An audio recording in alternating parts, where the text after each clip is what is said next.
هيبتدي يعمل التكوين الأول. ابتدي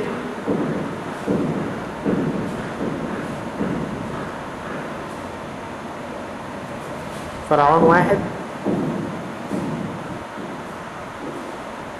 عبارة عن صدات وضربات. طبعا احنا عارفين ان التكوين مجموعة متسلسلة من الحركات.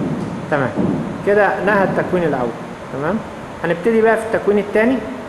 اتفضل يا كابتن علي.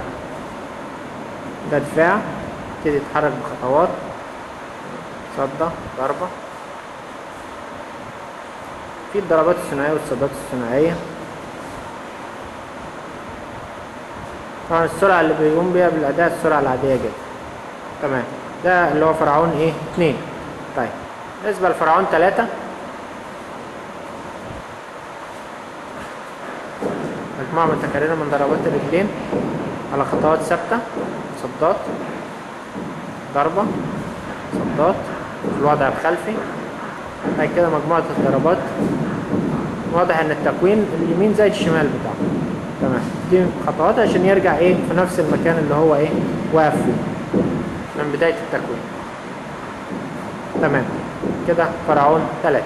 طيب هنبتدي فرعون 4. تمام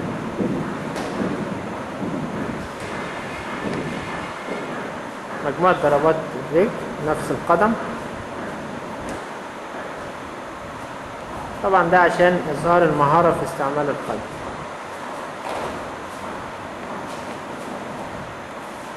تمام بالنسبة لفرعون 5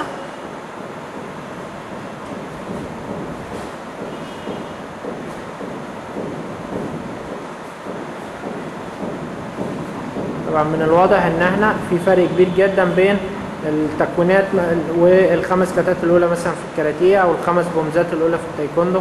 والتكوينات بتتعمل مركبه مع بعضها، يعني ما بتعمل يعني في البطوله بتتعمل مجموعه التكوينات ال10 الاولانيين مع بعضها. تمام شكرا يا كابتن علي. تمام هنعمل بقى التكوين السادس اللي هو فرعون 6. ابتدي يا كابتن.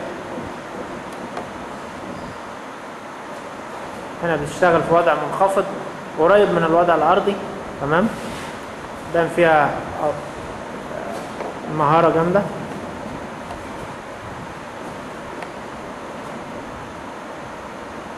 شكرا.